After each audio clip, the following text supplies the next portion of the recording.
등산 지팡이를 짚으며 천천히 걸음을 옮기던 이명호가 갑자기 멈춰 섰습니다. 오늘따라 지원이가 더 보고 싶구나. 혼자 중얼거리는 그의 목소리가 쓸쓸하게 울려 퍼졌습니다. 72년을 살아온 그의 인생에서 가장 큰 후회는 딸을 떠나보낸 것이었습니다. 이명호는 나무에 기대어 잠시 쉬며 눈을 감았습니다. 그러자 그때의 기억이 생생하게 되살아났습니다. 32세였던 그는 사업 초기라 힘든 시절을 겪고 있었습니다. 하지만 사업보다 더 큰 고민이 있었습니다. 결혼한 지 7년이 되도록 아이가 생기지 않았던 것입니다. 아내 수진이는 매달 병원에서 받는 검사 결과를 기다리며 울었습니다. 한약을 다려 먹고 좋다는 음식은 다 찾아 먹었습니다. 기도원에 가서 100일 기도도 드렸고 이름난 점집도 찾아다녔습니다. 이명호는 아내에게 말로는 괜찮다고 했지만 마음 한구석에는 늘 아쉬움이 있었습니다. 그러던 어느 봄날이었습니다. 여보, 아이가 생겼어요. 그 순간 두 사람은 서로를 끌어안고 눈물을 흘렸습니다. 7년을 기다려온 기적이었습니다. 하늘이 내려준 선물이야. 이명호가 수진의 머리를 쓰다듬으며 말했습니다. 10개월 후 예쁜 딸이 태어났습니다. 우리 지원이. 작은 아기를 보며 이명호는 눈물을 흘렸습니다. 작은 주먹을 꼭 쥐고 자고 있는 딸의 모습이 천사 같았습니다. 이명호는 그 하나뿐인 딸을 정말 보물처럼 키웠습니다. 최고의 유치원, 최고의 학교, 최고의 과외 선생님. 딸이 원하는 것이라면 무엇이든 해주었습니다. 하지만 20년 전 지원이가 20살이 되던 그 해에 이명호의 인생을 뒤바꿀 일이 일어났습니다. 어느 일요일 저녁이었습니다. 온 가족이 거실에 모여 앉아 있을 때 지원이가 조심스럽게 입을 열었습니다. 아빠, 엄마, 저 결혼할 거예요. 그 순간 거실에 정적이 흘렀습니다. 이명호와 수진이는 서로의 얼굴을 바라보았습니다. 갑자기 무슨 소리야? 이름은 김태성이에요. 22살이고. 아니, 잠깐만. 진짜 결혼한다는 거야? 너 지금 제정신이야? 네. 건설 현장에서 일하고 성실해요. 저랑 많이 사랑해주고요. 건설 현장에서 일한다는 말에 이명호의 얼굴은 급격히 굳어졌습니다. 7년을 기다려 얻은 딸, 보물처럼 키운 딸이 막노동꾼과 결혼한다니요. 안 돼. 절대 안 돼. 이명호의 목소리가 높아졌습니다. 우리가 얼마나 힘들게 너를 키웠는데 그런 사람하고 결혼을 해? 그리고 너 지금 20살이야. 아직 대학도 제대로 안 다녔는데 무슨 결혼이야. 무슨 일이 있어도 안 되니까 그렇게 알아. 알겠어? 아빠, 제가 가장 사랑하는 사람이에요. 직업은 중요하지 않아요. 저 그 사람이랑 결혼하고 싶어요. 사랑? 사랑이 다일 것 같아? 현실을 봐. 너 그 남자랑 결혼하면 평생을 고생할 거야. 돈이 전부가 아니에요. 돈이 전부가 아니라고? 너 돈 없이 살아봤어? 아빠가 다 해주니까 이게 쉬워 보이지? 부녀간의 목소리가 점점 높아졌습니다. 아내 수진이 중간에서 말리려 했지만 소용없었습니다. 그때 지원이가 떨리는 목소리로 말했습니다. 아이가 생겼어요. 그 순간 이명호의 머릿속이 하얘졌습니다. 분노와 실망, 배신감이 한꺼번에 밀려왔습니다. 뭐라고? 아이가? 네. 2달 됐어요. 이명호는 그 자리에서 벌떡 일어났습니다. 이런 식으로 내 딸을 망치다니. 아빠, 그 자식 지금 어디 있어? 당장 찾아가서 걷어차버릴 거야. 어디 있냐고 그 자식? 아빠 왜 그러세요? 네가 나를 이렇게 배신해? 내가 너를 어떻게 키웠는데. 너 다시는 내 딸이라고 하지 마. 당장 이 집에서 나가. 어디 한번 그 자식이랑 돈 없이 잘 살아보라고. 그렇게 소리치고 난 후 지원이는 눈물을 흘리며 방으로 들어갔습니다. 그리고 그날 밤 짐을 싸서 집을 나갔습니다. 그게 딸의 마지막 모습이었습니다. 그때까지만 해도 이명호는 딸이 금방 돌아올 거라고 생각했습니다. 울면서 잘못했다고 빌면서 돌아올 거라고 믿었습니다. 하지만 며칠이 지나고 몇 주가 지나고 몇 달이 지나도 딸은 돌아오지 않았습니다. 딸이 돌아오지 않자 이명호는 걱정되기 시작했습니다. 딸에게 연락을 하기 시작했지만 연락이 되지 않았습니다. 수소문하며 딸을 찾기 시작했지만 아무런 소식도 들을 수 없었습니다. 아내 수지는 딸이 떠나고 점점 망가지기 시작했습니다. 건강이 악화됐고 남편을 원망하며 매일 밤을 눈물로 지샜습니다. 그러다가 급기야 60대 초반의 치매 증상까지 나타나기 시작했습니다. 이명호는 자신의 상황을 잊기 위해 일에 더 몰두했습니다. 그렇게 지금의 국내 굴지기업인 태산건설을 일궈냈습니다. 그리고 72세가 된 지금 태산건설 명예회장직에서 물러난 지 1년이 지났습니다. 이제 그가 회사에 나갈 필요가 없는 날들이 많아졌습니다. 아내는 어느새 치매가 더 심해져 요양병원에 입원하게 됐습니다. 그렇게 이명호는 집에 혼자 남는 날이 많아졌습니다. 그 후부터 딸 지원이에 대한 생각이 머리를 지배하기 시작했습니다. 텅 빈 집안에서 지원이의 목소리가 들리는 것 같고 지원이가 뛰어다니던 복도가 더욱 적막하게 느껴졌습니다. 그래서 이명호는 떠났습니다. 집을 떠나 공기 좋은 곳에서 마음을 씻고 싶었던 것입니다. 이명호는 깊은 숨을 들이마셨습니다. 차가운 공기가 폐 속 깊이 스며들었습니다. 지원아, 넌 지금 어디에 있니? 이명호의 목소리가 산속에 메아리쳐 퍼져나갔습니다. 이명호는 다시 산을 올랐습니다. 하염없이 오르고 또 올랐습니다. 돌아간다는 생각은 하지 않았습니다. 그저 오늘은 한없이 걷고 싶었습니다. 1시간쯤 올라갔을까요? 등산로가 점점 좁아졌습니다. 사람이 다니는 길이 아니라 짐승들이 다니는 오솔길 같았습니다. 양쪽으로 가시덤불이 우거져 있어서 옷에 걸리기 시작했습니다. 가시가 손등을 찔렀습니다. 빨간 피가 살짝 배어 나왔습니다. 어쩌다 여기까지 와버렸지. 주변을 둘러보니 길을 없었습니다. 온통 비슷비슷한 나무들 뿐이었습니다. 어디가 왔던 길인지 구분하기 어려웠습니다. 저쪽으로 돌아가면 되나? 이명호는 돌아가는 길처럼 보이는 곳에 발을 디뎠습니다. 그런데 그 순간이었습니다. 와드득 발밑에서 이상한 소리가 났습니다. 이명호가 딛고 선 바위가 갑자기 흔들렸습니다. 놀라서 주변을 살펴보려던 순간 바위가 완전히 무너져 내렸습니다. 짧고 날카로운 비명과 함께 이명호의 몸이 허공으로 떨어졌습니다. 쿵!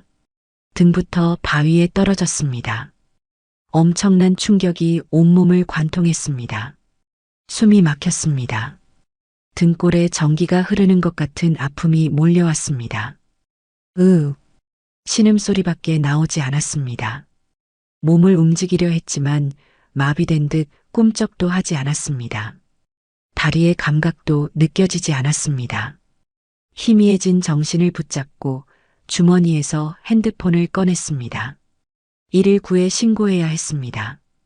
겨우 꺼낸 핸드폰은 완전히 박살나 있었습니다. 화면이 거미줄처럼 깨져 있었고 전원도 들어오지 않았습니다. 아무도 없는 깊은 산속, 망가진 핸드폰, 움직일 수 없는 몸. 위에서는 자신이 있는 곳이 잘 보이지 않을 것 같았습니다. 설사 누군가 지나간다 해도 자신을 발견하기 어려울 겁니다. 해가 점점 지고 있었습니다. 기온도 급격히 떨어졌습니다. 춥다. 몸이 부들부들 떨렸습니다. 추위와 공포가 함께 몰려왔습니다. 의식이 점점 흐려졌습니다. 그리고 이명호는 깊은 어둠 속으로 빠져들었습니다. 여기서 죽는 건가? 겨울밤 산속의 추위가 72세 노인의 몸을 서서히 얼려갔습니다. 그때였습니다. 어둠 속에서 희미한 목소리가 들려왔습니다. 어르신, 어르신. 멀리서 누군가 부르는 소리였습니다. 꿈인지 현실인지 분간할 수 없었습니다. 젊은 여성의 목소리 같았습니다. 정신 차리세요, 어르신. 누군가 자신의 어깨를 흔드는 것 같았습니다. 따뜻한 손길이 느껴졌습니다. 이명호는 천천히 눈을 떴습니다. 처음에는 모든 것이 흐릿했습니다. 초점이 맞지 않았습니다. 다행이다. 정신을 차리셨네요. 괜찮으세요? 많이 다치셨어요? 걱정 어린 목소리였습니다. 맑고 따뜻한 음성이었습니다. 이명호가 서서히 초점을 맞춰가니 한 젊은 여성이 자신을 내려다보고 있었습니다. 회색 승복을 입고 있었습니다. 머리는 깔끔하게 깎여 있었습니다. 스님이었습니다. 그것도 아주 젊은 여승이었습니다. 그녀의 얼굴이 점점 선명해졌습니다. 20대 초반쯤 되어 보였습니다. 단정하고 깨끗한 얼굴이었습니다.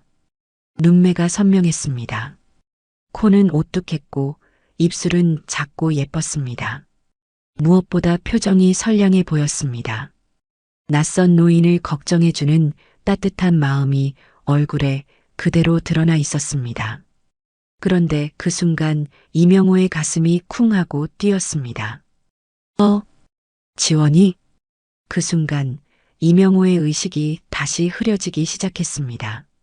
몸이 차갑게 식고 있었습니다. 어르신, 어르신.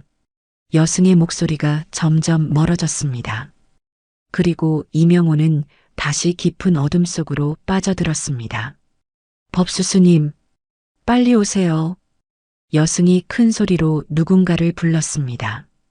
곧 중년 남자 스님이 뛰어왔습니다. 45세 정도 되어 보이는 건장한 체격의 스님이었습니다. 어르신이 떨어져서 다치셨어요. 법수스님이 이명호의 상태를 살펴보았습니다. 빨리 절로 옮겨야겠다. 내가 업을게. 너는 길을 비춰줘. 법수스님이 이명호를 조심스럽게 등에 업었습니다. 조심히 가요, 스님. 알았어.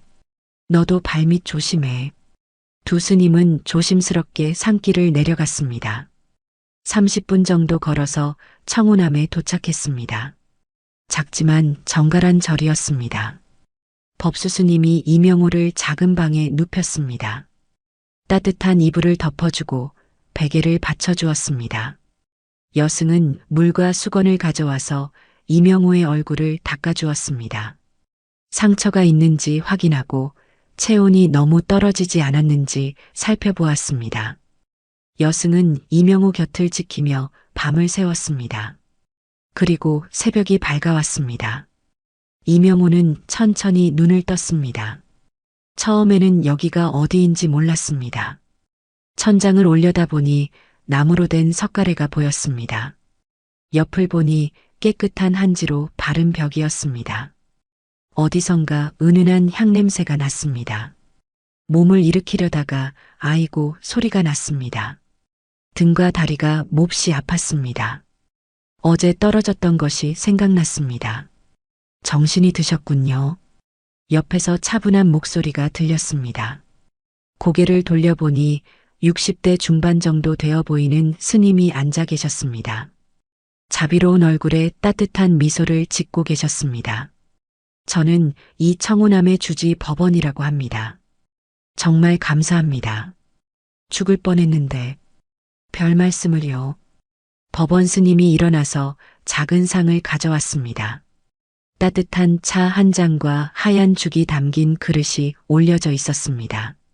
많이 약하실 테니 이것부터 드세요. 이명호가 상체를 일으키려다가 아파서 인상을 찌푸렸습니다. 천천히 하세요. 많이 다치셨어요. 법원 스님이 조심스럽게 도와주었습니다. 등 뒤에 베개를 받쳐주어서 편하게 앉을 수 있게 해주었습니다. 고맙습니다. 이명호가 떨리는 손으로 차를 들었습니다. 따뜻한 차가 목을 타고 내려가니 온몸이 따뜻해졌습니다. 이게 뭔 차인가요? 참 따뜻하네요. 대추차입니다. 몸을 따뜻하게 해주고 기력도 보충해줍니다. 죽도 한 숟가락씩 떠먹었습니다. 부드럽고 소화하기 좋았습니다. 얼마나 배가 고팠는지 금세 한 그릇을 다 먹었습니다. 더 드시겠어요?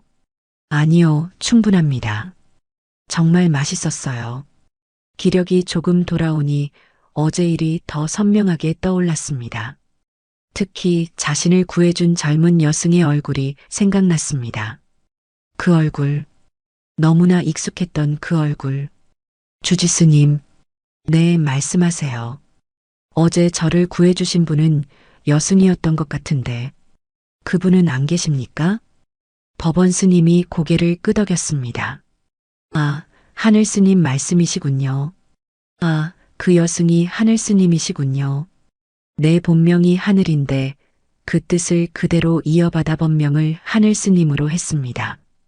그런데 나이가 젊어 보이는데 어찌 절에 있으실까요? 5년 전에 산속에서 죽을 뻔한 걸 제가 구해줬는데 그 이후로 함께하고 있습니다. 법원 스님은 더 자세한 이야기는 하지 않았습니다. 그런데 어르신, 몸은 좀 어떠십니까? 법원 스님이 자연스럽게 화제를 돌렸습니다. 아직 많이 아픕니다. 특히 등하고 다리가. 며칠 더 쉬셔야겠어요. 스님, 이런 폐를 끼쳐서 정말 죄송합니다. 별 말씀을요. 어려운 사람 돕는 것이 스님의 도리 아니겠습니까? 법원 스님이 따뜻하게 미소 지었습니다. 일단 오늘은 푹 쉬시고 내일 몸 상태를 보겠습니다. 네, 알겠습니다. 이명호는 고개를 끄덕였지만 마음 한편으로는 그 젊은 여승을 다시 보고 싶었습니다. 왜 그렇게 딸과 닮았을까요? 단순한 우연일까요? 다음 날 아침 새소리가 지저귀는 소리에 이명호가 눈을 떴습니다. 창문 너머로 아침 햇살이 부드럽게 들어왔습니다. 몸의 컨디션이 어제보다 조금 나아진 것 같았습니다. 똑똑. 문을 두드리는 소리가 났습니다. 들어오세요. 문이 조용히 열리며 젊은 여승이 들어왔습니다. 회색 승복을 깔끔하게 입고 양손에는 아침 식사가 담긴 쟁반을 들고 있었습니다. 안녕하세요, 어르신. 밤새 안녕히 주무셨어요? 그 순간 이명호의 가슴이 또다시 쿵 하고 뛰었습니다. 어젯밤 내내 생각했던 그 얼굴이 다시 눈앞에 나타났습니다. 아침 햇살에 비친 하늘의 얼굴이 더욱 선명하게 보였습니다.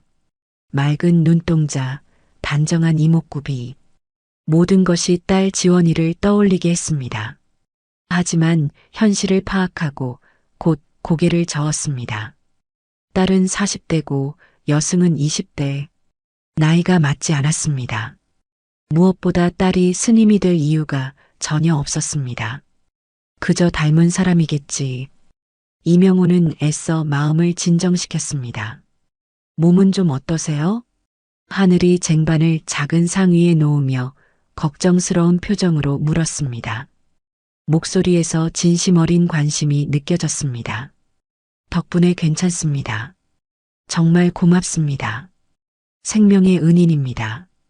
이명호가 조심스럽게 몸을 일으키며 대답했습니다. 어제는 정말 위험했거든요. 다행이에요. 하늘이 따뜻한 미소를 지었습니다. 그 미소가 또다시 이명호의 마음을 흔들었습니다. 딸이 어릴 적 웃던 모습과 너무나 닮았었습니다. 이 죽도 드세요. 소화가 잘 되도록 끓였어요. 하늘이 숟가락을 건네주었습니다. 따뜻한 죽에서는 구수한 향이 났습니다. 이명호는 죽을 먹으면서도 계속 하늘의 얼굴을 관찰했습니다.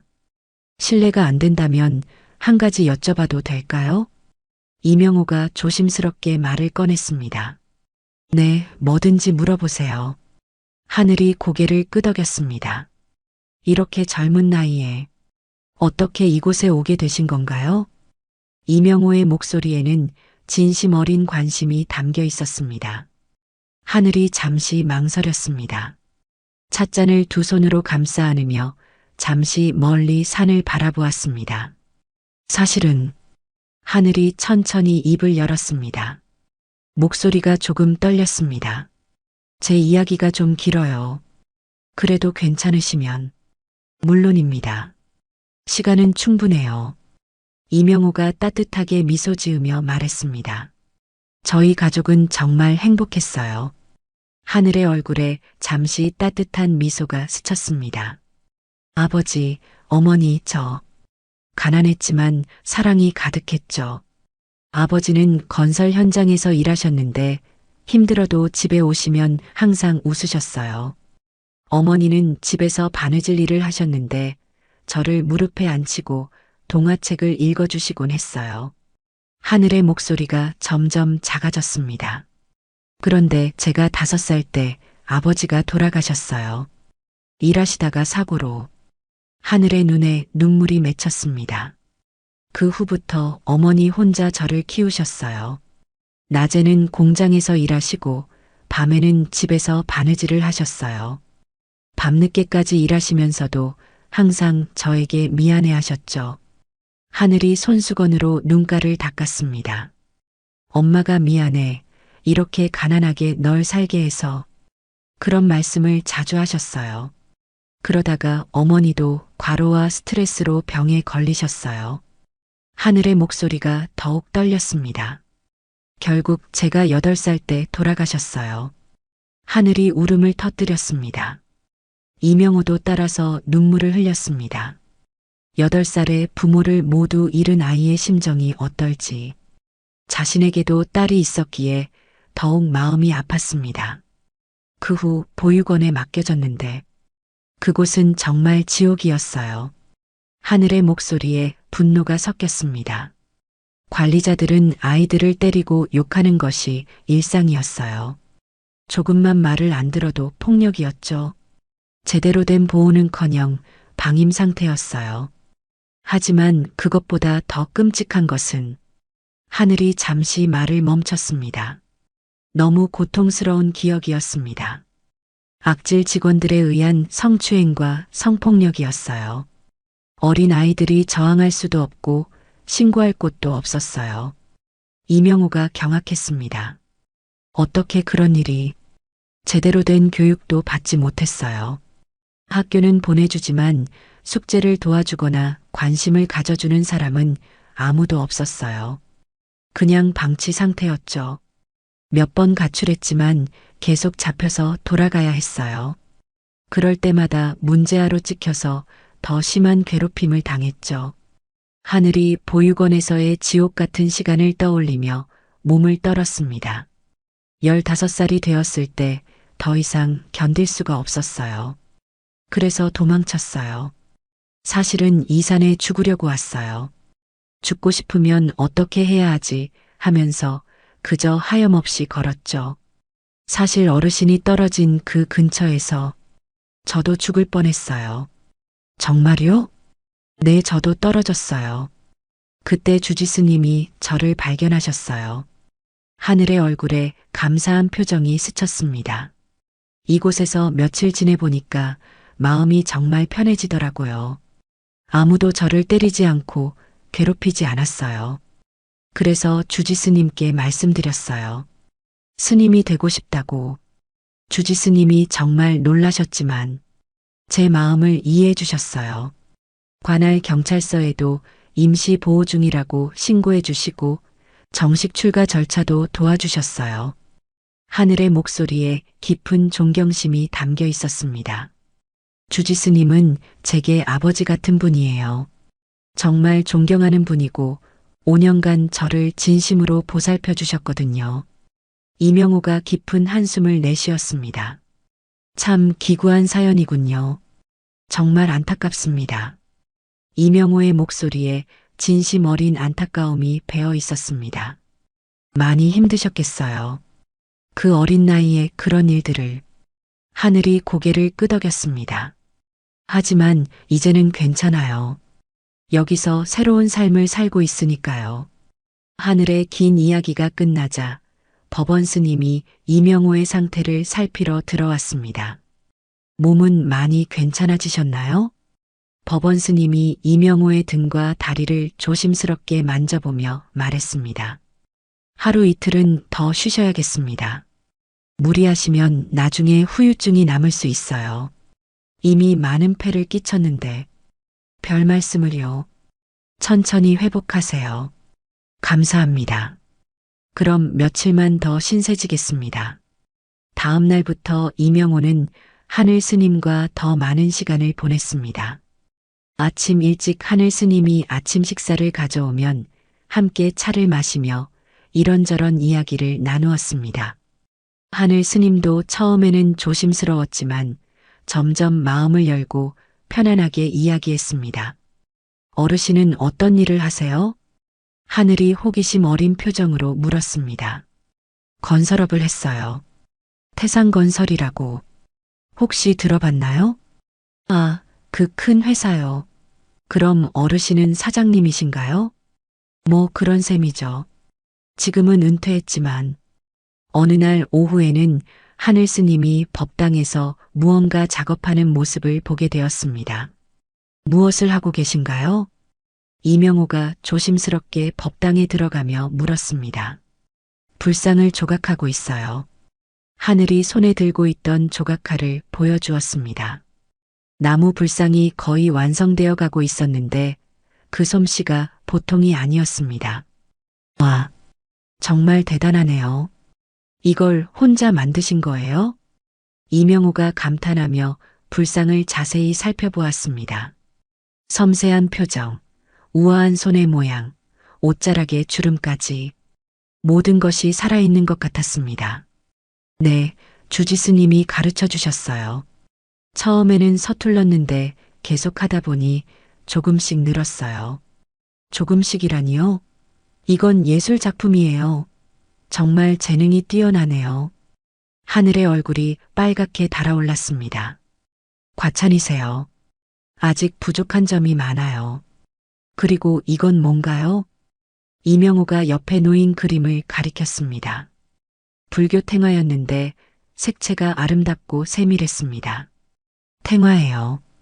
붓으로 그리는 거예요. 이것도 직접 그리신 거예요? 네. 하늘이 수줍게 대답했습니다. 정말 놀랍네요. 이런 재능이 있으신 줄 몰랐어요. 붓을 잡으면 마음이 편해져요. 하늘 스님이 조용히 말했습니다. 어릴 때부터 그림 그리는 걸 좋아했는데 보육원에서는 할 수가 없었어요. 여기 와서 다시 시작했죠. 정말 멋져요. 이명호의 칭찬에 하늘 스님이 환하게 웃었습니다. 그 웃음이 또다시 이명호의 마음을 흔들었습니다. 며칠을 함께 보내면서 이명호는 하늘 스님에게 점점 더 애정을 느꼈습니다. 딸과 닮은 얼굴 때문이기도 했지만 하늘의 순수하고 착한 마음에 감동받았기 때문이기도 했습니다. 며칠 후 몸도 다 나았고 집으로 돌아갈 때가 되었지만 이명호는 떠나고 싶지 않았습니다. 하늘 스님과 헤어지는 것이 너무 아쉬웠거든요. 하지만 며칠이고 절에 머물 수 없는 노릇이었습니다. 법원 스님이 방으로 들어와 이명호의 상태를 확인했습니다. 이제 괜찮으신 것 같네요. 정말 감사합니다, 주지스님. 이명호가 깊숙이 고개를 숙였습니다. 그날 오후 이명호는 떠날 준비를 마치고 절 마당에 섰습니다. 이제 집으로 돌아가야겠습니다. 이명호가 법원 스님과 하늘 스님에게 말했습니다. 벌써요? 하늘 스님이 아쉬운 표정을 지었습니다. 이미 너무 많은 신세를 졌어요. 정말 감사했습니다. 이명호도 마음이 아팠지만 웃으며 대답했습니다. 주지스님, 하늘 스님, 평생 잊지 못할 은혜입니다. 이명호가 지갑에서 명함을 꺼내어 하늘 스님에게 건넸습니다. 혹시 도움이 필요한 일 있으면 언제든지 연락하세요. 하늘 스님이 명함을 받아들며 정중히 고개를 숙였습니다. 사실 이명호가 망설이며 말을 꺼냈습니다. 며칠 동안 마음속에 담아두었던 말이었습니다. 왠지 허황된 이야기라도 오늘 하지 않으면 후회할 것 같았습니다. 네, 말씀하세요. 하늘이 고개를 갸웃하며 대답했습니다. 하늘 스님한테 마음이 많이 갔습니다. 이명호의 목소리가 떨렸습니다. 저에게요? 웃기지만 제 딸을 너무 닮았거든요. 이명호가 쓸쓸하게 미소 지었습니다. 제 딸이 어릴 적 집을 나갔거든요. 하지만 나이도 그렇고 맞지가 않아요. 제 딸이라면 이제 40세인데 하늘 스님은 아무리 봐도 20대니까. 이명호가 자조적으로 웃었습니다. 아무튼 이곳에 있는 동안 잃어버린 딸과 함께 있는 기분이라 행복했습니다. 그래서 그런지 이별이 참 힘드네요. 마치 딸과 헤어지는 느낌이네요. 정말요? 그랬군요. 저와 닮았다니.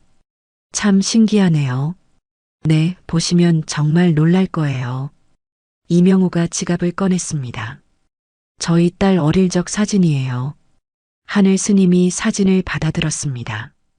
처음에는 그냥 궁금한 마음으로 사진을 들여다보았습니다. 하지만 점점 얼굴이 창백해지기 시작했습니다.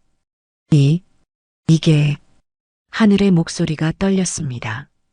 이 얼굴, 어떻게 하늘의 눈에서 눈물이 주르륵 흘러내리기 시작했습니다. 왜 그러세요? 이명호가 깜짝 놀라서 물었습니다. 저희 엄마예요.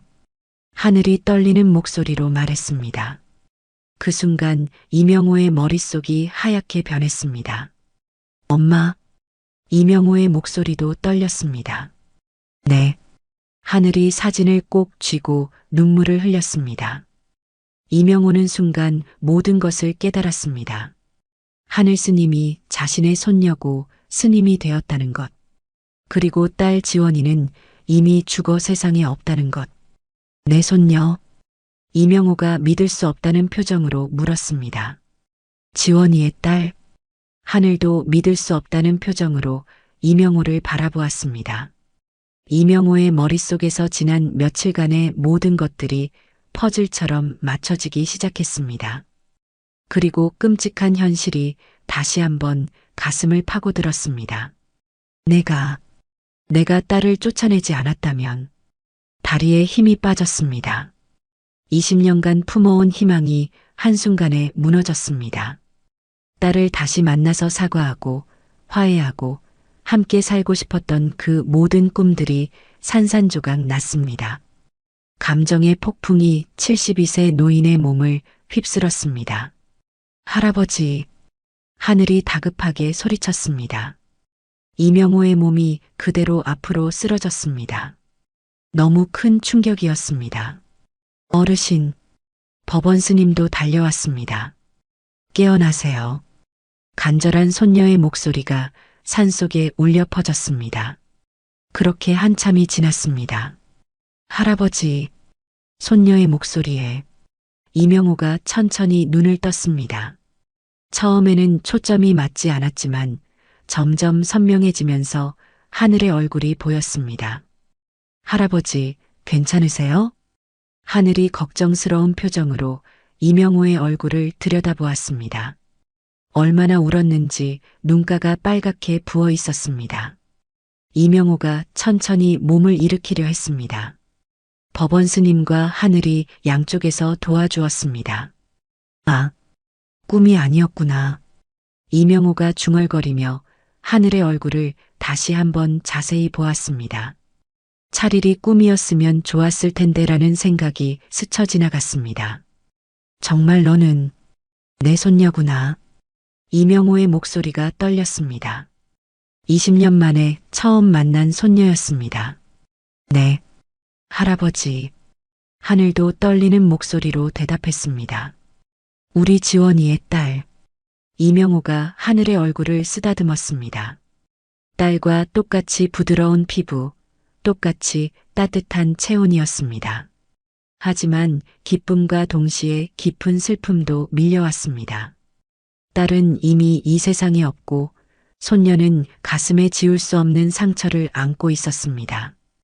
이명호의 눈에서 눈물이 주르륵 흘러내렸습니다. 미안하다. 정말 미안하다 하느라. 이명호가 손녀의 손을 꼭 잡으며 말했습니다. 다 할아버지 탓이야. 내가 내 엄마 결혼을 반대했어. 내가 내 엄마를 내쫓았어. 목소리가 점점 커졌습니다. 그동안 억눌러왔던 후회가 입 밖으로 터져나왔습니다. 혼자서 너를 키우느라 얼마나 힘들었을까. 이명호가 자신의 머리를 쥐어뜯었습니다. 내가 고집을 부리지 않았다면 엄마도 죽지 않았을 거야. 할아버지. 하늘이 조용히 불렀지만 이명호는 멈추지 않았습니다. 너도 이렇게 힘들게 살지 않았을 텐데. 그 지옥 같은 곳에서 그 고통을 겪게 하지 않았을 텐데. 이명호의 몸이 떨렸습니다. 손녀가 당했던 일들을 생각하니 가슴이 찢어질 것 같았습니다. 보육원에서 맞고 괴롭힘 당하고 그런 끔찍한 일들까지. 할아버지, 그만해요. 하늘이 이명호의 손을 꼭 잡았습니다. 힘들게 얻은 딸을 내 욕심 때문에 잃었어. 그리고 손녀마저 이렇게 고생하게 만들었구나. 이명호가 하늘을 바라보며 눈물을 흘렸습니다. 내가 너를 지켜줄 수 있었는데. 할아버지, 아니에요. 하늘이 고개를 저었습니다. 할아버지 탓이 아니에요. 하늘이 이명호의 손을 두 손으로 감싸며 말했습니다. 엄마도 할아버지를 원망하지 않으셨어요. 그럴 리가. 정말이에요. 엄마는 마지막까지도 할아버지를 그리워하셨어요. 하늘의 목소리에 확신이 담겨 있었습니다. 오히려 자신이 철없었다고 할아버지 마음을 아프게 해드려서 죄송하다고 하셨어요. 지원이가. 이명호가 가슴을 쳤습니다. 딸도 자신을 그리워했다니. 서로 그리워하면서도 만나지 못했다니. 미안하다. 정말 미안하다. 이명호가 또다시 사과했습니다. 이제 만났으니까 괜찮아요. 하늘이 환하게 웃었습니다. 눈물을 흘리면서도 웃는 모습이 딸과 똑같았습니다. 하늘아. 이명호가 떨리는 손으로 하늘의 뺨을 어루만졌습니다. 할아버지. 하늘도 이명호의 손을 잡았습니다. 그 순간 두 사람은 서로를 꼭 끌어안았습니다. 20년간의 그리움, 후회, 외로움이 모두 녹아내리는 순간이었습니다. 하늘아. 우리 하늘아. 이명호가 손녀를 품에 안고 중얼거렸습니다. 딸을 안아주지 못한 20년의 아쉬움이 손녀를 통해 조금이나마 위로받는 것 같았습니다. 하늘도 할아버지 품에서 울었습니다. 한참을 껴안고 있던 할아버지와 손녀가 서로를 바라보았습니다. 눈물로 범벅이 된 얼굴이었지만 둘 다 행복한 미소를 짓고 있었습니다. 비록 딸은 없었지만 할아버지와 손녀가 만났습니다. 늦었지만 진정한 가족이 만난 순간이었습니다. 절 마당에 석양이 내려앉았습니다. 길고 힘든 하루였지만 가장 소중한 하루이기도 했습니다. 잠시 후 이명호는 하늘의 손을 꼭 잡으며 말했습니다. 하늘아, 이제 할아버지랑 함께 내려가자. 할아버지가 모든 걸 다 해줄게. 우리 집으로 가자. 이명호의 얼굴에는 희망이 가득했습니다. 하지만 하늘의 표정은 복잡했습니다. 기쁨과 망설임이 동시에 스쳐 지나갔습니다. 할아버지. 하늘이 조심스럽게 입을 열었습니다. 하지만 저는 이제 스님이에요. 하늘의 목소리가 작아졌습니다. 할아버지를 실망시키고 싶지 않았지만 마음이 복잡했습니다. 주지 스님이 저를 구해주시고 5년간 돌봐주셨어요. 하늘이 법원 스님을 바라보며 말했습니다. 눈에는 깊은 감사와 애정이 담겨 있었습니다. 이명호의 얼굴이 어두워졌습니다. 손녀의 마음을 이해하면서도 답답했습니다. 주지스님 없으면 전 아무것도 할 수 없어요. 하늘이 계속 말했습니다. 여기서만 마음이 편해요. 세상이 아직도 무서워요. 하늘의 목소리가 떨렸습니다. 그동안 겪었던 상처들이 아직 완전히 치유되지 않았습니다. 하늘의 눈에 눈물이 맺혔습니다. 이명호가 답답한 표정을 지었습니다. 하지만 넌 내 손녀야. 가족이 있어. 할아버지가 널 지켜줄 수 있어. 하늘이 더욱 갈등했습니다. 가족에 대한 그리움은 간절했지만 절에 대한 애착도 깊었습니다. 세상에 대한 두려움과 할아버지에 대한 믿음이 교차했습니다. 무엇보다 주지스님에 대한 의리를 저버릴 수 없었습니다. 그때 법원 스님이 조용히 다가왔습니다. 하늘아. 법원 스님의 부드러운 목소리에 하늘이 고개를 들었습니다. 주지스님. 하늘이 놀란 표정으로 법원 스님을 바라보았습니다. 5년 전 그날을 기억하느냐? 내가 이 산에서 죽으려고 했던 그날 말이야. 하늘의 얼굴이 어두워졌습니다. 그때 너는 상처투성이었어. 몸도 마음도 수많은 상처들로 가득했지. 법원 스님의 목소리가 따뜻했습니다. 나는 그때 생각했어. 이 아이의 상처를 치유해 주는 것이 내 역할이라고. 하늘이 고개를 끄덕였습니다. 5년 동안 너를 지켜보면서 느꼈어. 점점 상처가 치유되고 있었지만 뭔가 하나가 부족했어. 법원 스님이 이명호를 바라보았습니다. 가족이었구나. 진짜 가족의 사랑. 하늘의 눈에 눈물이 맺혔습니다. 너는 여기서 평안을 찾았지만 그게 진정한 행복은 아닐 수 있단다. 세상은 아직 아름다워. 특히 사랑하는 가족과 함께라면. 하지만 주지스님이 없으면 저는. 법원 스님이 하늘의 손을 잡았습니다. 내 할아버지는 딸을 만나기 위해 20년을 헤맸어. 그 길 끝에 너를 만난 거고 할아버지의 마음도 이해해 주렴. 부처님도 가족의 사랑을 거부하라고 하지 않으셨다. 스님 하지만 그리고 완전히 이별하는 건 아니잖니. 언제든 보고 싶으면 찾아와. 여기도 언제나 내 집이야. 하늘은 한참을 고민하다 천천히 고개를 끄덕였습니다. 법원 스님이 이명호를 바라보며 말했습니다. 이 아이를 잘 부탁합니다. 하늘이 주저앉으며 울기 시작했습니다. 이명호가 법원 스님에게 깊이 절했습니다. 정말 감사합니다. 스님께서 우리 손녀를 이렇게 잘 키워주셔서 우리 손녀의 마음을 어루만져주고 치유해주셔서 별 말씀을요. 이 아이가 저에게도 큰 위로가 되었어요. 법원 스님이 고개를 숙였습니다. 하늘이 한참을 울다가 천천히 고개를 들었습니다. 주지스님, 정말 감사했어요. 하늘이 떨리는 목소리로 말했습니다. 스님 덕분에 살 수 있었어요. 스님이 아니었다면 그런 말하지 마라. 너는 원래 착하고 좋은 아이였어.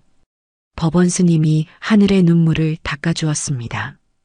그렇게 며칠 후 하늘과 이명호가 절을 떠나는 날이 되었습니다. 하늘이 작은 보따리 하나만 들고 절 입구에 서 있었습니다. 5년간 살았던 곳을 떠나는 것이 믿어지지 않았습니다. 법원 스님과 법수 스님이 배웅 나왔습니다. 잘 살아라 하늘아. 주지 스님도 건강하세요. 하늘이 법원 스님에게 깊이 절했습니다. 고마웠다 하늘아. 너 덕분에 나도 행복했어. 저야말로 정말 감사했어요. 이명호도 법원 스님에게 다시 한번 절했습니다. 평생 은혜를 잊지 않겠습니다. 하늘이를 잘 부탁합니다. 법원 스님이 이명호의 손을 꼭 잡았습니다. 그렇게 이명호와 하늘은 산길을 걸어 내려가기 시작했습니다. 하지만 하늘의 마음이 편치 않았습니다. 계속 법원 스님이 마음에 걸렸습니다. 하늘이 몇 걸음 가다가 뒤를 돌아보았습니다. 법원 스님은 절 입구에서 손을 계속 흔들고 있었습니다. 그런데 법원 스님의 뺨에 눈물이 흐르고 있는 것이 보였습니다. 5년간 참았던 눈물이 터져나오고 있었습니다. 지금까지 한 번도 본 적 없던 법원 스님의 눈물이었습니다. 스님, 하늘이 다시 뛰어가서 법원 스님을 꼭 안았습니다. 스님, 울지 마세요. 미안하다 하늘아. 보내기 싫어서. 법원 스님도 하늘을 꼭 안으며 눈물을 흘렸습니다. 한참을 안고 있다가 서로를 놓았습니다. 스님, 저 꼭 다시 올 거예요. 그러니까 걱정 마시고 그때까지 몸 건강히 잘 계세요. 그래, 잘 가거라. 법원 스님이 눈물을 닦으며 말했습니다. 하늘은 다시 이명호에게 돌아가서 함께 산길을 걸어 내려갔습니다. 법원 스님은 두 사람의 모습이 보이지 않을 때까지 계속 손을 흔들었습니다. 그렇게 하늘은 5년을 살아오던 저를 떠나게 됐습니다. 산에서 내려온 후 이명호는 하늘과 함께 서울로 향했습니다. 하늘은 처음 보는 도시 풍경에 조금 긴장하는 모습이 보였습니다. 할아버지, 어디 가는 거예요? 하늘이 조심스럽게 물었습니다. 소개해 줄 사람이 있어. 이명호가 따뜻하게 미소 지으며 대답했습니다. 누구를 만나러 가는 거예요? 가면 알 수 있어. 너를 보면 누구보다 좋아할 사람이야. 2시간쯤 지나서 깔끔하고 현대적인 건물 앞에 도착했습니다. 효사랑 요양병원이라는 간판이 보였습니다. 여기가 어디예요? 들어가 보자. 이명호가 하늘의 손을 잡고 병원 안으로 들어갔습니다. 로비는 깨끗하고 조용했습니다. 간호사들이 친절하게 인사했습니다. 이명호 회장님, 안녕하세요. 네, 안녕하세요. 오늘은 손녀와 함께 왔어요. 간호사가 하늘을 보며 놀란 표정을 지었습니다. 엘리베이터를 타고 3층에 올라갔습니다. 복도는 조용하고 따뜻한 분위기였습니다. 각 방마다 환자들이 편안하게 지내고 있었습니다. 301호 앞에 멈춰 선 이명호가 하늘에게 말했습니다. 하늘아, 할머니야. 할머니요? 하늘이 깜짝 놀랐습니다. 이명호가 문을 조심스럽게 열었습니다. 방 안에는 이명호의 아내, 수진이 침대에 앉아 창밖을 바라보고 있었습니다. 단정하게 빗은 회색 머리, 깨끗한 환자복을 입고 계셨습니다. 여보, 왔어요. 이명호가 다정하게 부르자 수진이 천천히 고개를 돌렸습니다. 내가 데려온 사람이 있어. 이명호가 하늘을 수진 앞으로 이끌었습니다. 수진이 하늘을 보는 순간 눈이 커졌습니다. 그리고 눈물이 주르륵 흘러내리기 시작했습니다. 딸이 왔구나. 수진이 떨리는 목소리로 말했습니다. 치매 때문인지 수진은 하늘을 죽은 딸 지원으로 착각하고 있었습니다. 나이가 훨씬 어리고 머리도 밀려 있었지만 수진의 눈엔 그런 것들이 보이지 않았습니다. 오직 20년을 그리워했던 딸의 얼굴만 보였던 것입니다. 지원아, 어디 갔었니? 수진이 하늘의 손을 꼭 잡았습니다. 보고 싶었어? 우리 딸, 엄마가 얼마나 그리워했는지 알아? 할머니, 하늘이 떨리는 목소리로 불렀습니다. 여보, 손녀 하늘이에요. 이명호가 조심스럽게 설명했지만 수진은 듣지 못하는 것 같았습니다. 아니, 듣고 싶어 하지 않았을 수도 있습니다.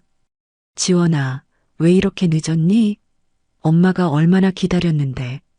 수진이 하늘의 뺨을 쓰다듬었습니다. 평생을 내 엄마를 그리워하며 살았어. 그래서 치매도 온 거야. 이명호가 하늘에게 작은 목소리로 설명했습니다. 하늘은 할머니를 바라보며 복잡한 마음이 들었습니다. 잠시 고민한 후 하늘은 할아버지에게 작은 눈짓을 보냈습니다. 이명호도 손녀의 마음을 이해했습니다. 네, 엄마. 딸이 왔어요. 늦어서 미안해요. 하늘이 따뜻하게 미소 지으며 말했습니다. 정말 우리 지원이야?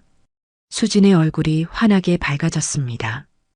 이명호도 함께 말했습니다. 이제 걱정 마세요. 수진이 하늘을 꼭 안았습니다. 20년간 그리워했던 딸을 다시 만난 것처럼 행복해 하셨습니다. 거짓말이었지만 모두가 행복한 순간이었습니다. 여보, 우리 딸이 돌아왔어요. 수진이 이명호를 바라보며 말했습니다. 네, 여보. 우리 딸이 돌아왔네요. 이명호도 눈물을 흘리며 대답했습니다. 세 사람이 함께 앉아 있는 모습은 정말 화목한 가족 같았습니다. 비록 수진의 착각이었지만 그 순간만큼은 모두가 진정으로 행복했습니다. 수진과의 만남을 마치고 집으로 돌아가는 길에 이명호가 하늘에게 조심스럽게 말을 꺼냈습니다. 하늘아, 네 할아버지. 나는 내가 우리 회사를 넘겨받았으면 좋겠구나. 하늘이 잠시 침묵했습니다. 할아버지의 기대가 느껴졌지만 마음 한편으로는 부담스러웠습니다. 물론 지금 당장은 아니야. 차근차근 배워가면서 경영학도 공부하고. 이명호의 목소리에는 희망이 가득했습니다. 손녀와 함께 회사를 키워나가는 모습을 그리고 있었습니다. 하늘이 한참을 고민하다가 용기를 내어 말했습니다. 할아버지, 사실은 저는 그림을 그리고 싶어요. 하늘의 목소리가 작아졌습니다. 할아버지를 실망시킬까봐 걱정되었습니다. 절에서 불상을 조각하고 탱화를 그리면서 정말 행복했어요. 하늘이 계속 말했습니다. 붓을 잡으면 마음이 편해져요. 그 순간만큼은 모든 걱정이 사라져요. 이명호가 깜짝 놀라서 하늘을 바라보았습니다. 사람들이 제 그림을 보고 감동받는 모습을 보면 정말 뿌듯해요. 하늘의 얼굴이 환해졌습니다. 제 진짜 꿈은 화가가 되는 거예요. 많은 사람들에게 감동을 주는 그림을 그리고 싶어요. 잠시 침묵 후 이명호의 얼굴에 따뜻한 미소가 스쳤습니다. 그래, 내가 하고 싶은 대로 해라. 정말요? 하늘이 놀라서 할아버지를 바라보았습니다. 할아버지가 뭐든지 다 지원해 줄게. 할아버지, 하늘의 눈에 눈물이 맺혔습니다. 그날부터 이명호는 하늘의 새로운 삶을 위해 모든 것을 준비했습니다. DNA 검사를 통해 할아버지와 손녀의 관계를 공식 확인하고 정식 가족관계 등록을 마쳤습니다. 주민등록, 호적 정리 등 복잡한 일들을 모두 처리했습니다. 하늘은 이제 법적으로도 완전한 이명호의 가족이 되었습니다. 그리고 하늘을 최고의 미술학원에 등록시켰습니다. 개인 지도를 받을 수 있는 특별 과정이었습니다. 정말 뛰어난 재능이네요. 미술 선생님이 하늘의 그림을 보며 감탄했습니다.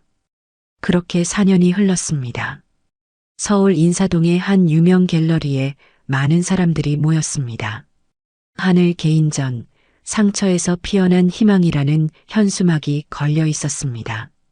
갤러리 안에는 하늘의 작품들이 전시되어 있었습니다. 절에서 그렸던 탱화의 기법을 현대적으로 재해석한 작품들, 자신의 아픈 과거를 아름답게 승화시킨 그림들이 관람객들의 시선을 사로잡았습니다. 정말 놀라운 작품이네요. 이렇게 깊은 감성을 가진 젊은 작가는 처음 봐요. 상처를 이렇게 아름답게 표현할 수 있다니. 관람객들의 감탄사가 끊이지 않았습니다. 25세가 된 하늘은 이제 미술계에서 주목받는 신진 작가가 되었습니다. 할아버지의 전폭적인 지원으로 최고의 교육을 받았고 타고난 재능과 노력으로 실력을 키워왔습니다. 하늘 씨, 축하합니다. 갤러리 한쪽에서 30대 초반의 남성이 다가왔습니다. 강민준, 이번 전시를 기획한 큐레이터였습니다. 민준 씨 덕분이에요. 이런 기회를 주셔서 정말 감사해요. 하늘이 환하게 웃으며 인사했습니다. 이런 순수한 감성의 작품은 처음이에요. 정말 감동적이었어요. 민준이 진심으로 말했습니다. 지난 몇 달간 전시 준비를 하면서 두 사람은 자연스럽게 가까워졌습니다. 민준은 온화하고 신중한 성격으로 하늘의 마음을 편안하게 해주었습니다. 갤러리 입구에 이명호가 들어왔습니다. 77세가 된 할아버지는 여전히 건강하고 정정했습니다. 할아버지, 하늘이 달려가서 할아버지의 팔을 잡았습니다.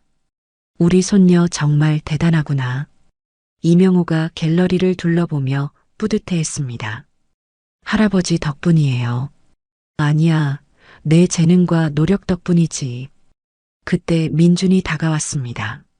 할아버지, 민준 씨예요. 하늘이 소개했습니다. 안녕하세요, 이명호 회장님. 강민준입니다. 민준이 정중하게 인사했습니다. 이명호가 민준을 자세히 살펴보았습니다. 인상도 좋고 하늘을 바라보는 눈빛에서 진심이 느껴졌습니다. 왠지 이 사람이라면 하늘과 결혼해도 좋을 것 같다고 마음속으로 생각했습니다. 그렇게 1년 후 하늘과 민준 두 사람이 결혼하게 됐습니다. 결혼식 날 이명호가 하늘의 손을 잡고 버질로드를 걸었습니다. 하객들의 따뜻한 박수가 울려 퍼졌습니다. 이명호의 눈에 눈물이 맺혔습니다. 자랑스럽고 뿌듯한 마음이었습니다. 신랑 앞에 도착해서 이명호가 민준에게 말했습니다. 우리 손녀를 잘 부탁합니다. 누구보다 소중한 딸이에요. 이 아이가 얼마나 힘들게 살았는지 이제는 행복만 가득하게 해주세요. 네, 그 말씀 꼭 기억하겠습니다. 민준이 깊이 고개를 숙였습니다. 하늘이 아름다운 웨딩드레스를 입고 환하게 웃는 모습을 보며 이명호는 마음이 벅찼습니다. 그렇게 행복한 결혼식을 마치고 몇 달 후 이명호는 아내와 딸이 잠든 묘소를 찾았습니다. 아내 수지는 하늘을 만나고 얼마 지나지 않아 건강 악화로 세상을 떠났습니다. 그리고 딸 지원은 이명호가 하늘을 만난 직후 공동묘지에 있던 딸을 찾아 가족묘로 이장했습니다. 이명호는 깔끔하게 정리된 아내와 딸 묘지 앞에 꽃을 놓고 앉았습니다. 여보, 그곳에서 우리 딸을 만났나요? 이명호가 조용히 말했습니다. 나는 손녀를 만났어요. 지원이가 낳은 우리 손녀. 정말 예쁘게 컸어요. 바람이 살랑 불며 나뭇잎이 흔들렸습니다. 이명호의 목소리가 떨렸습니다. 옆에 있던 딸의 묘를 바라보며 말을 이어갔습니다. 지원아, 엄마를 만났니? 엄마가 너를 많이 보고 싶어 했어. 그곳에서는 오래 행복하게 함께 있어 주렴. 나는 여기서 너의 소중한 보물을 만났단다. 우리 하늘이 정말 예쁜 착하고 예쁜 아이야. 그런 하늘이가 결혼을 했어. 좋은 사람 만나서 정말 행복해 보이더라. 너도 봤어야 하는데. 이명호가 미소를 지었습니다. 여보, 고마웠어요. 예쁜 딸을 낳아줘서. 지원아, 고맙다. 예쁜 손녀를 낳아줘서. 그때 뒤에서 발걸음 소리가 났습니다. 하늘이 다가오고 있었습니다. 하늘이 이명호 옆에 앉았습니다. 엄마, 할머니, 저 결혼했어요. 좋은 사람 만나서 행복하게 살게요. 낳아주셔서 감사합니다. 하늘도 무덤 앞에서 인사했습니다. 하늘이 할아버지의 손을 꼭 잡았습니다. 두 사람이 함께 묵념했습니다. 잠시 후 하늘이 할아버지를 바라보며 조심스럽게 말했습니다. 할아버지, 저 가고 싶은 곳이 있어요. 어디? 이명호가 고개를 갸웃했습니다. 주지스님께 인사드리러 가고 싶어요. 민준 씨도 함께 소개해드리고 싶고. 이명호가 따뜻하게 미소 지었습니다. 그래, 정말 좋은 생각이다. 스님께서 얼마나 기뻐하실까? 다음 날 아침 세 사람은 함께 청호남으로 향했습니다. 하늘이 처음 이 길을 걸었을 때는 15세의 상처받은 소녀였는데 이제는 25세의 행복한 신부가 되어 돌아오는 길입니다. 산길을 오르며 하늘의 마음이 두근거렸습니다. 저기 저리 보여요. 하늘이 손가락으로 가리키며 반가워했습니다. 청운함의 기와 지붕이 나무 사이로 보였습니다. 절 마당에 도착하자 마침 법원 스님이 마당을 쓸고 계셨습니다. 발걸음 소리에 고개를 드신 법원 스님이 하늘을 보자마자 빗자루를 놓고 눈을 크게 뜨셨습니다. 하늘이구나. 법원 스님의 목소리가 떨렸습니다. 주지 스님. 하늘이 달려가서 법원 스님을 안았습니다. 눈에서 벌써 눈물이 흘러내렸습니다. 스님, 정말 보고 싶었어요. 나도 정말 보고 싶었어. 법원 스님의 눈에도 눈물이 맺혔습니다. 어떻게 지냈니? 힘들지 않았어? 법원 스님이 하늘의 어깨를 잡고 자세히 보셨습니다. 예전에 어둡고 무서워하던 표정은 온데간데 없고 환하고 행복한 얼굴이었습니다. 할아버지 덕분에 정말 행복하게 지냈어요. 하늘이 이명호를 바라보며 환하게 웃었습니다. 이명호가 법원 스님께 정중히 절했습니다. 스님, 그동안 안녕하셨습니까? 그동안 잘 지내셨는지요? 얼굴을 보니까 많이 좋아지셨습니다. 법원 스님이 고개를 숙이시며 대답했습니다. 그런데 주지 스님, 특별히 소개해드릴 분이 있어요. 하늘이 수줍게 웃으며 민준을 앞으로 이끌었습니다. 제 남편 강민준이에요. 그 순간 법원 스님이 깜짝 놀라셨습니다. 남편? 네. 며칠 전에 결혼식을 올렸어요. 하늘이 부끄러워하며 고개를 숙였습니다. 안녕하세요, 주지 스님. 강민준입니다. 민준이 깍듯하게 절했습니다. 법원 스님이 민준을 찬찬히 살펴보셨습니다. 온화하고 진실한 인상이었습니다. 하늘을 바라보는 눈빛에서 진심 어린 사랑이 느껴졌습니다. 정말 잘 됐구나. 법원 스님이 두 손을 모으며 기뻐하셨습니다. 하늘이가 이렇게 좋은 분을 만나서 부처님께서 정말 복을 내려주셨구나. 하늘이를 잘 부탁합니다. 네, 스님. 민준이 진심을 담아 대답했습니다. 법당에 들어가 네 사람이 둘러앉아 차를 마셨습니다. 하늘아, 내가 행복하니까 나도 정말 기뻐. 이게 바로 내가 바라던 거야. 좋은 가족도 만나고. 법원 스님이 감격스러워 하셨습니다. 스님이 우리 손녀를 이렇게 잘 키워주셔서 우리 가족이 다시 만날 수 있었어요. 이명호가 진심으로 대답했습니다. 해가 기울어갈 무렵 세 사람이 절을 떠날 시간이 되었습니다. 주지 스님, 자주 찾아뵐게요. 하늘이 법원 스님의 손을 꼭 잡았습니다. 그래, 언제든 와라. 법원 스님이 하늘을 한 번 더 꼭 안아주셨습니다. 잘 살아라, 하늘아. 항상 행복해야 해. 스님도 건강하세요. 정말 사랑해요. 법원 스님이 끝까지 손을 흔들며 배웅해 주셨습니다. 산길을 내려가면서 하늘이 두 사람의 손을 잡았습니다. 할아버지, 민준 씨, 저 정말 행복해요. 이명호가 따뜻하게 미소 지었습니다. 민준도 행복한 표정을 지었습니다. 석양이 세 사람의 뒤를 따뜻하게 비추었습니다. 절에서는 법원 스님이 저녁 예불을 올리며 하늘의 행복이 영원하기를 기도했습니다. 지금까지 이명호와 하늘의 이야기를 들어주셔서 감사합니다. 이 이야기가 여러분의 행복한 삶에 조금이나마 도움이 됐으면 합니다.